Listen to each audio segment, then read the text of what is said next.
Aina, kuma jante.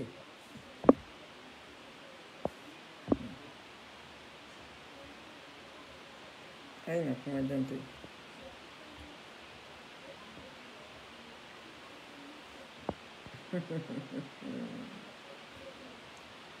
Bonjour, bonjour, bonjour. Bonjour.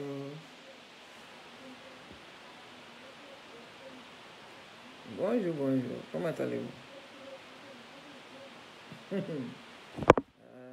Aina, what is it?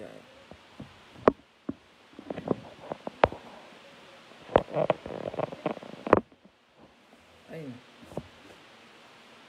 Comment allez-vous? Comment allez-vous? Comment allez-vous? Comment allez-vous? C'est la fin. Comment allez-vous?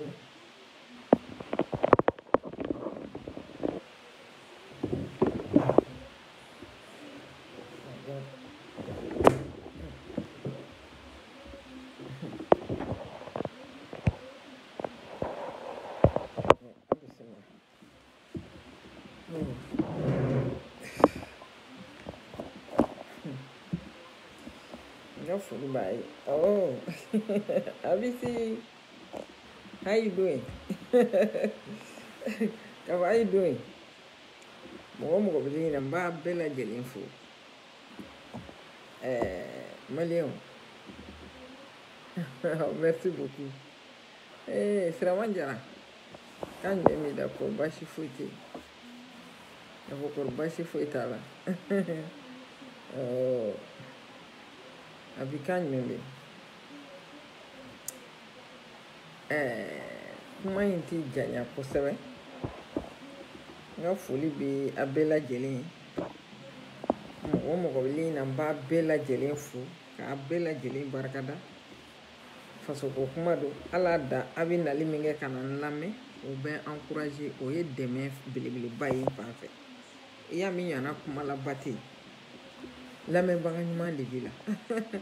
Habisi, how you doing? Oh okay, good. Donc n ka foli b'a bɛɛ lajɛlen bon n'i y'a min ɲana kuma la te lamɛnnikɛla de b'i la bon o tɛmɛnen kɔfɛ ka foli belebele se ne yɛrɛ ka belebele ma n'o ye Cheikh Modibo Jara ye awɔ kamalenkɔrɔ ni kurusi kɔnɔ awɔ Mali bilama solution b'ale de bolo Cheikh Modibo Jara a jara maa ye a ma ja maa ye solution b'ale de bolo bonya bi cɛ kelen min kan n'a bi lamɛn diɲɛ fantan naani fɛ bonya bi cɛ kelen min kan donc n ka belebele bɔli foli bɔli kɔ a la maliyɛnw ka ala dɔnnenya ko Choguel Kokala Mayiga n y'a sɛbɛn k'a bila a bɛ Uncle Sam ka jamana kɔnɔ n'o ye Ameriki ye a bɛ New York yan depuis kunun a da don kunna sina nana a nana a n'a ka délégation balimaw bunadamaden k'i ti malo de f'i ka kuma bunadamaden i tɛ malo f'i ka kuma de n'i kuma de i bɛ sɔrɔ ka malo de ninnu de ma diɲɛ wuli k'a jɔ an kunna yan ko i bɛ ka vie comme un roi i bɛ ka wari gaspiller ko mun yɛrɛ a fa a tubabukan ye jumɛn ye ko gouvernement ka budget ka ca gouvernement y'a don ta u y'a bɔ ta u bɛ luxe de la u bɛ ka wari de gaspiller i bɛ ka bi 150 de ta dɛ premier ministre bɛ 75 de ta dɛ ministre ta ye 25 u ka fond de solidarité solidarité n t'a dɔn jumɛn min bɛ d'u ma n dɔw ko ko caisse noire u ma wuli ka u jɔ mun bɛ yen u ma min fɔ de jumɛn mun kelen bɛ yen u ma min fɔ mun kelen aya minnu bɛ ligne na ne ta ye bloqué ye dɛ ni mɔgɔ mɔgɔ b'a dɔn k'i tɛ se ka ne lamɛn i ka taa ka bɔ yan n'i ye kuma kuntan bila dɔrɔn o y'i bloqué in fɛ i tɛ ne ye bilen ne ta ye bloqué ye hali ne to hali ne ti tan don o la siɲɛ fila donc kuma y'an sɔrɔ yen mun bɛ yen ninnu ma min fɔ i bɛ ka na ka gouvernement ma mun kelen bɛ yen k'u ma min fɔ IBK n'a ka gouvernement ma a y'a fɔ an ye diɲɛlatigɛ fɛn jumɛn bɛ yen n'u ma min fɔ IBK n'a ka gouvernement ma olu bɛ ka wari cɛn ja IBK bɛ luxe min na o nege de bɛ ɲini k'u faga ja IBK ka luxe nege de b'u la aya pour votre information IBK bɛ loger hôtel min na Choguel taara loger de ye IBK bi jigi hôtel na hôtel Plaza je pense ni ma fili fɛn na Choguel taara loger n'a ka mɔgɔw de volume ok IBK bi loger hôtel min na dɛ Choguel taara loger un premier ministre awɔ Choguel bɔra premier ministre la ko Choguel de ye Mali président ye bi Choguel de kɛra Mali président ye IBK bi loger hôtel min na n'a nana dɛ Choguel taara loger de donc nunu ni IBK différence ye min ye aw yɛrɛ ni Ala cɛ a ye kuma ka sa a y'a fɔ a différence ye jumɛn ko Asimi ko k'a ye miliyɔn 50 bɔ a ka miliyɔn 100 ni miliyɔn 50 la dɔnni y'a reçu ye ko Asimi taara a ka miliyɔn 50 verser fɛn na a tɔgɔ bɔra n kɔnɔ trésor la ayi maa m'o ye Choguel dun a bɛ miliyɔn 70 min ta fond de souveraineté n t'a dɔn solidarité je sais pas jɔnni y'a ye ko Choguel ko k'a ye 5 bɔ a la ala han u ka saraw kun han aw ko Mali ye fantan jamana ye ne m'a fɔ an ko Mali tɛ fantan jamana ye nin bɛɛ bi bɔ jamana kelen min na c'est-à-dire ninnu kelen ala mɔgɔ peuple tigɛra aw la koyi wallahi billahi peuple tigɛra aw la fo k'u co aw kɔfɛ ne yɛrɛ kɔni hakili la dɔrɔn n ko hali ni Choguel nana yan n k'a bɛna taa hôtel Daduma dɔ ta komi IBK ka dépense ka ca a bɛna taa hôtel Daduma dɔ ta a bɛ loger mais non IBK bɛ jigin hôtel na taara jigin de Choguel ja comment dirais ja nege tun b'e la dɛ mais i k'a bila i kunna ko nin bɛɛ luxe kɔfɛ ko kaburu kɔnɔ dali de bɛ yen awɔ nin bɛɛ kɔfɛ bi taa da bɔgɔ de la dumu b'i dun k'i ban donc a t'a kun bɔ quoi a t'a kun bɔ wallahi billahi a t'a kun bɔ an b'a dɔn jamana in aw tɛna hinɛ la aw tɛ hinɛ jamana in na fo ka diɲɛ wuli maa si m'a ye ko Asimi ye miliyɔn 50 bɔ a sara la k'a taara si filɛ nin ni i kelen dara kungo kɔnɔ n'i ko k'i ye Ala ye jɔnni b'a fɔ ko nkalon don e de bolo b'a la k'a gérer i mana ko k'a bɛ kɛ ka fɛnw i ko a ye min fɔ mɔgɔw ye k'i ka miliyɔn 50 k'a bɛ kɛ ka forage ni fɛnw sɛ mais mun bɛ tɛ e tɔgɔ sɛbɛn o forage sanfɛ e ta dɔn wa n'a ma ɲɛ k'a bɔra Mali impôt la i kun da sɛbɛn ko don de comment dirais-je don du gouvernement malien pour ce village mais n'i ye tatɔ i tɔgɔ sɛbɛn a kan campagne kɛ don wa ou bien publicité dɔ de han a ye maliyɛnw mɔgɔ filɛ dɔɔni sa a bɛ ne ni Ala cɛ a y'an mɔgɔ filɛ dɔɔni quoi a ye an mɔgɔ filɛ dɔɔni aw tila ne bɛ tile k'a fɔ n ko la vie ne s'arrête pas au Mali ayi la vie ne s'arrête pas au Mali diɲɛ ka bon de diɲɛ évolué de don wa diɲɛ n'a ka bonya kɛ bɛɛ bi don da kelen fɛ ka bɔ da kelen fɛ diɲɛ n'a ka bonya ba in de bɛɛ de c'est-à-dire tellement que Facebook yɛrɛ ni internet kelen bɛ ka diɲɛ dɔgɔya bi quoi han n'i ko n ko diɲɛ kun kelen la yanni ka tila la a écho bɛ taa kun dɔ in fɛ donc a bonya b'a la IBK bɛ jigin hôtel min na Choguel taara jigin de n'a ka jama ye awɔ Mali hinɛ b'olu de la aya olu de tun bɛ ka IBK nɛni ya diɲɛ don o don ko IBK bɛ wari tiɲɛ dɛ a b'a do ta dɛ a b'a bɔ ta dɛ n balima an ka dugawu kɛ si ni kɛnɛya la bani si ni kɛnɛya k'a fɔ ko ne ma deli ka nin ye yan wallahi ma si de sɔrɔ n'i ye si sɔrɔ wallahi b'a ye han ne kɔrɔmuso dɔ bɛ yen ne wele ko hali ko ne bɛ taa ko a bɛna mɔgɔw rencontrer ko hali ne bɛ taa n ko n bɛ taa mun fɔ Choguel ye n ko est ce que hali ni ne tununa ne bɛ se Choguel ka hôtel la yɔrɔ maa tununa i tɛ taa yɔrɔ dɔn dɛ mais hali ne tununa New York yan wallahi ne tɛ taa Choguel ka hôtel la n bɛ taa mun ɲini n bɛ taa mun a ye mun kɛ ni n bɛ taa fo ni ne bɛ n ka baara bila ka taa fo a ye mun kɛ il apporte quoi au Mali u bɛ ka mun apporter an ye Rien du tout. Ni dusukati sur dusukati, on est tatote. Ne tatote. Et au bolé quoi la nye nouvelle de feneme bi ko CEDEAO bika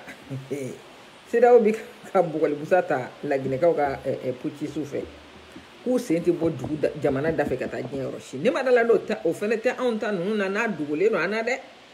Parce que anya wala ka ba ashim bora gana ma bote kata jen yoroshi. Ko la Guinée ka puti su ko jen ma shiti sekuri soa dugu koloka. Ko jamana shite dugu kolenga ku biseku. C'est-à-dire que les mecs qui va faut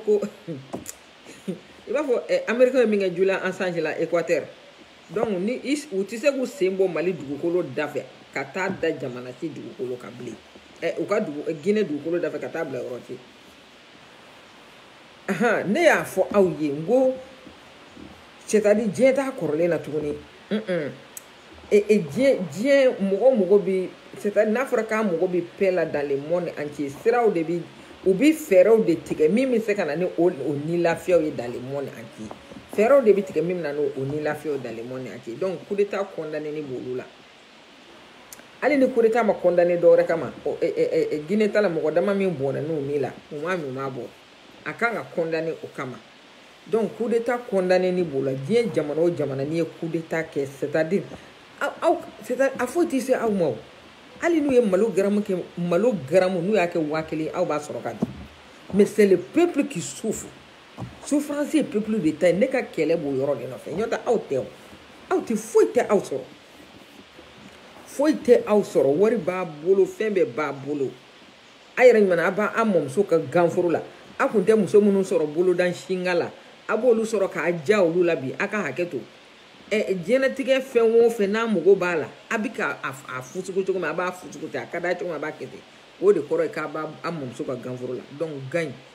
na ye fon fen gara bitla ka sara abenin ala ke parce que Mali nya foto Mali million muga o de ni mom so je ganfuru ni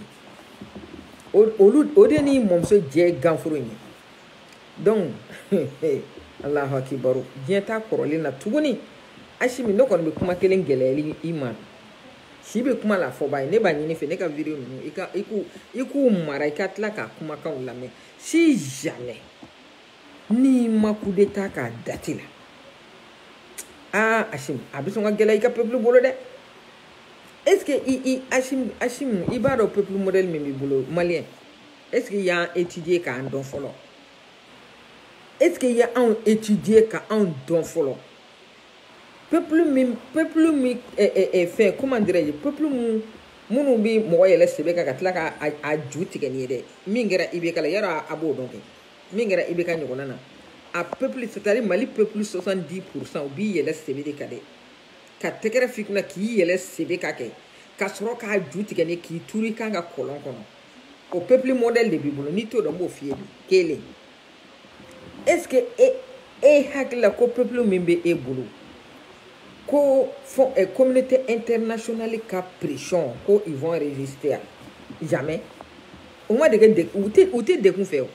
malien te ou te bara fait ou te de kun fait haya na blena iyakla kini I juge munu de munu bi ka tekera fi kuna bide olu de bitla kanu nyekima atim ko ita e ka peuple te fin le Cuba peuple de Cuba peuple ils ont résisté durant 50 ans d'embargo des États-Unis. Ali te saka war boya ka ci gata Cuba. Foi. Ma ti duka, ma te boka pour li foi te bo dien rochi ka duka. Foi war ti du ma foi Cuba ye sambi duru de ko o gele ya kono.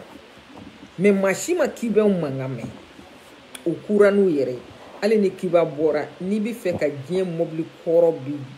mobli koro depuis mobli de la damena a mobli no ni bi fe ga yinya na bi ta Cuba de iba soro idi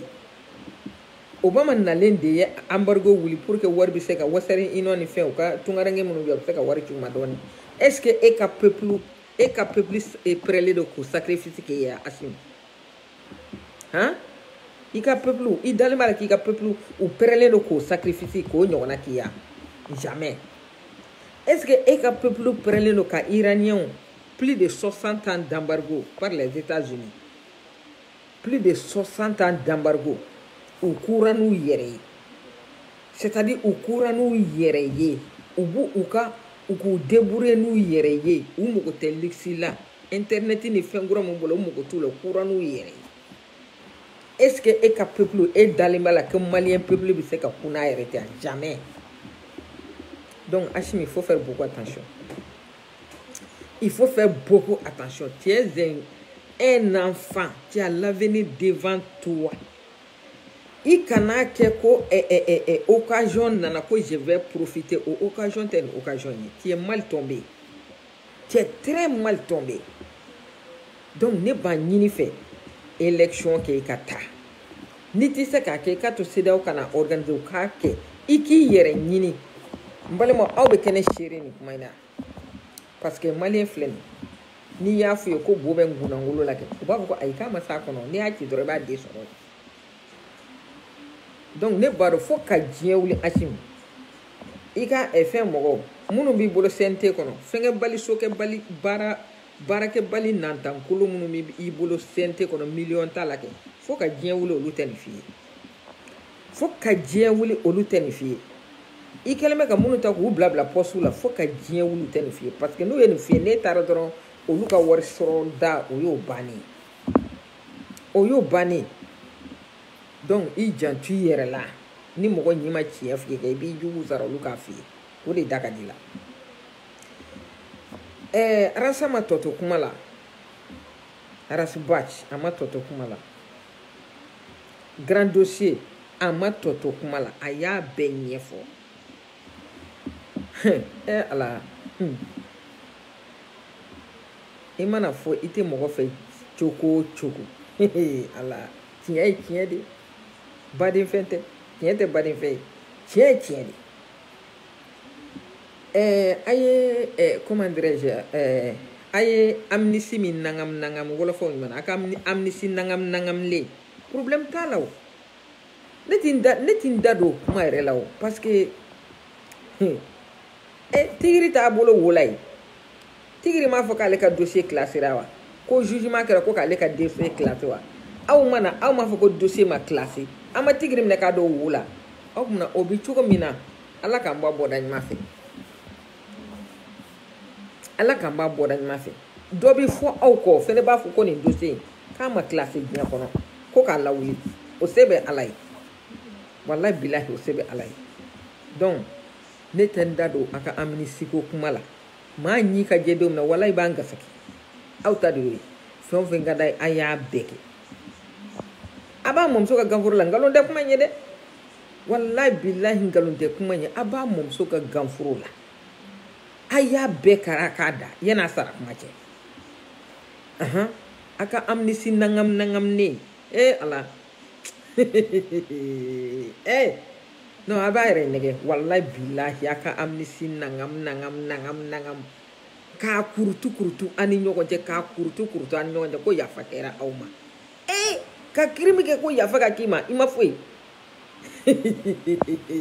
Mali ka di wallahi bilahi Mali ka di yafa kɛra aw ma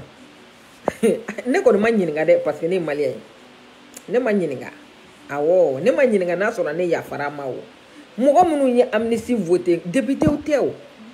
n ko peuple ka voix bɛ députéw de bolo députéw olu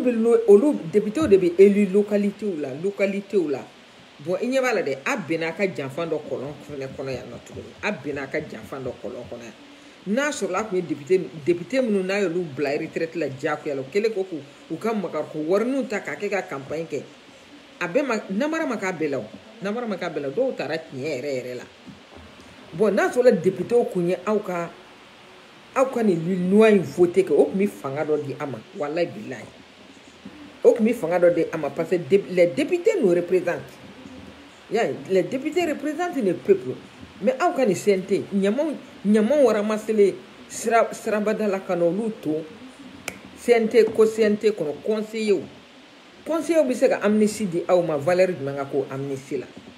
conseillers bɛ se ka amnistie di aw ma a ka fɔ ko peuple jumɛn ye aw amnistie ye ko k'a yafa kɛ aw ma aw yɛrɛ t'a dɔn k'a bɛ k'a yɛrɛ nɛgɛ ni false buta la ala ne ka lettre ti nyere may de problème to law ni mbora e kawjim ala kawjim ko eka ko défilé ko mabo Mali télévision la aya nganga ashimi nyini ngola nyode télévision ba ka bolo kan o ya tay ko parce que ni abika kuma min fo dien mogo ye minenta bula donata borata naka défilé bora dien na do ka fo ko minango tala de kele awani défilé bora ka parler mba jira ibe ka mine sane ona dien na do ka fo ko minango ta awla ko ka ta keleke dien bodo donc aboli vous n'avez pas intérêt awo défilé mboli ORTM na vous n'avez pas intérêt sinon ORTM est outai awo ORTM est outai mais aboli ko vous n'avez pas intérêt donc o mana boy na sisa aboli fene yoro de la malo ya ko de dukoy kawjim défilé mboli saya de du wallahi nga video temeni fundeni min kumbena no ye ali kunungo mogo ka malo toni nywanka malo jogo na fra malo jogo ke o ye malo ikele ka malo chien ka ta bimbo ka jiem munu bala ama delega malo sene folo ne ko mi malo sene ne baro mi malo sene na moi j'avais 2 hectares farako zone na 2 hectares ko ne bolo no ali chini moto ne boka beka ka tire chaque man noron sena fo ben sen jirangame a joli fo mene sena ali sena kelen tanja ka ta samuwa ne ba do malo sene min bala a benene alati olu kelo ka tlawla ko be kenyanga obina goshi ka do boere o kono sisan ka jisongo ni feme bala obina goshi ka do boere o kono so tarata suma do ala o tarata suma do ala juru tale o shitina office du Niger fene balikata kapta jisongo kanula ni yoro ina ampe bi kangar daye wallahi mogo ali ni juru ta banki bolo ma fo Mali banki de America no ni juru ta banki bolo ka business daile na business tieni bolo banki ti poursuit aka wor no fe nous e enquête ke kaye ka fo business de tiene e bolo wallahi ti poursuit mais comment se fait-il que au-delà ka fo terrorisme bita ka ta mogo ka nyo jini mogo ka malo jini abitla ka fo ko luka jisongodi mais ça veut dire quoi ça? Ça veut dire quoi ça? Ji woni data e ji ala tai. Mais ka sama kana ni kasara yu soro. Uka sambara effort physique au perdu là. Uka engrais au perdu là. Donc au nyeto shila ko ji songo. Ne ba nyini fe mogo munu nga molo jenina aye je ka ji songo ko o minani ti fonya aye o ye tasma de ka do aka worla mogo tonyoni donc munu nga malo jenna akanu ka jisongo mini donc no o bebi sena o ka jim ali shini do asizele du ka dugu kono ti se ka boka ta kenema ali ka ta dogojo ko parce que ko terrorisme ma ko tu ka sharia la bato hein donc au fait au fond bi sena sita o shima préoccupé est-ce que o bolu bo Mali télé là balaw min ba ka jigi mogo ka koron fe kana sentir là est-ce que o bo Mali olu bi bo Mali télé là e ka défilé ko de jorobe là ko Mali défilé ko fête nationale ngo mogo bi fête ke de ni kono fale mogo bi fête ke de ni ka hake u dafale mogo bi fête ke de ni ka layinu sabatele mogo bi fête ke de ni bi lafia la dien fanga wo fanga temena Mali kono abe usara au kan fanga yi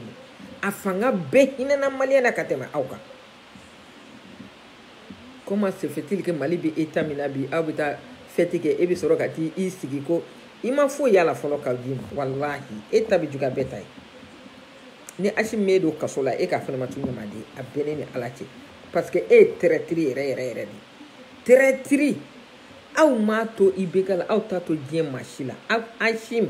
méfie-toi de kaujim c'est un danger permanent à éviter de justesse wallahi I méfie-toi de Kaodim. Anye Kaodim ko fie ka fie. Ne renyeti machi de la asi min b'a fi ma ko kana ni kɛ. Donc toi-même il faut réfléchir un peu. I ka maliyɛnw hinɛ minɛ dɔɔni. Degun min bɛ maliyɛnw kan a ma nɔgɔn bi dɛ. Wallahi 10 ans de calvaire. 10 ans de calvaire o tɛ batara ko ye dɛ. Wallahi Mali ni fête nationale man kan. Ani fête nationale an n'a kɛli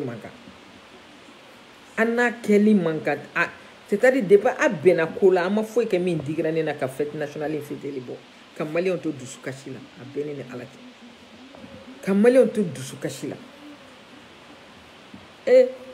N'i y'a ye dɔw b'aw fɛ bi dɔw ta aw fɛ bi aw t'a dɔn k'o bɔra aw yɛrɛ la n'o tɛ coup d'état kɛ don ngan bɛɛ da de bɛnna kelen kan ko ka transition de sɔrɔ a so ma bɛɛ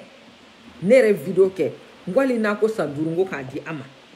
ko ni Seku Umaru ta fanfɛla tɛ n ko hali n'a ko san 5 n ko ka transition di a ma jaja n ko maa tɛ malo i lakaleba de bɛ malo n'i y'a ye anw b'a fɔ bi ko fɛn kana fara transition kan o ma bɔ aw yɛrɛ de la o bɔra aw de la o n'a sɔrɔ an gɛlɛn bɛ k'an jigi sigi yɔrɔ ye Ala k'a fɔ o moins si a bɛna an libérer hali dɔɔni donc o kun bɛ se k'an jigi sigi dɔɔni mais foyi an fana tɛ fɛ k'an ka diɲɛlatigɛ tɔ nin kɛ tan quoi an tɛ fɛ k'an ka diɲɛlatigɛ tɔ nin kɛ tan an bɛ fɛ ka lafiya de walayi an bɛ fɛ ka lafiya ouais an bɛ fɛ ka lafiya donc k'a fɔ ko a bɛ dɔw kɛ jugu ye ka dɔw kɛ ɲɛ ye a tɛ se k'an bɔ malidenya kɔnɔna na ayi an bɛɛ ye maliyɛn ye a tɛ se k'an bɔ a tɛ se k'an bɔ maliyɛnya la a bɛ se ka mɔgɔw ko a jugu ye mais a bɛ n'a faamu kuma wɛrɛ bi tɛ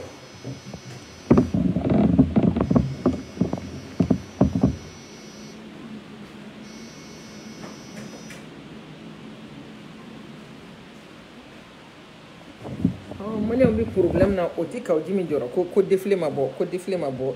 ORTM na défilé ma bɔ ORTM na mɔgɔ bɛ fa ka diɲɛ don o don a tɛ kuma o la a kɛn bɛ k'a da de k'a sɔrɔ ka i bɛ ka to fanga la jamana minɛnen don terroristes ye yan attaqué u y'a don tan u y'a bɔ tan an y'a fɔ maliyɛnw ye dɛ n ko walahi n ko aw ta tɛ jamana ko ye a ta ye place ko ye a kɛra cogo di bi si tɛ kuma la fɔba ye Kaojimu a to an ka dɔn mɛn walayi bilayi a to an ka dɔn mɛn an mago tɛ fête la bi an mago tɛ fête la sini mun bi ka anw préoccupé min jɔyɔrɔ bɛ anw na bi o ye degun bi ɲɔnɔ n'a lamini ka kana Segu fanfɛla la degun bi kɔrɔnfɛmɔgɔw kan o de jɔyɔrɔ bɛ anw na bi n'o tɛ aw ka fête in kɔni tɛ aw ka wari ɲini fête in kɔni tɛ aw ka wari ɲini fête yan nous on s'en fout walayi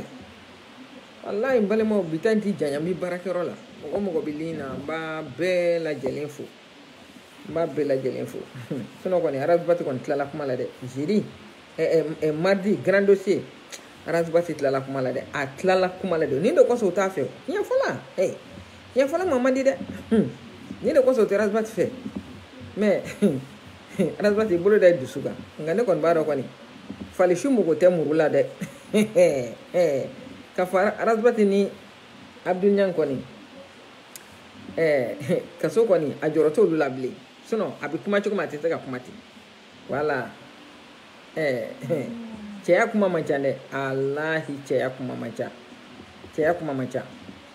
a y'a bɛɛ ɲɛfɔ an ye k'an ban sɔɔni an yɛrɛ bɛɛ bɛna an ka licence sɔrɔ droit la grâce à Arabatu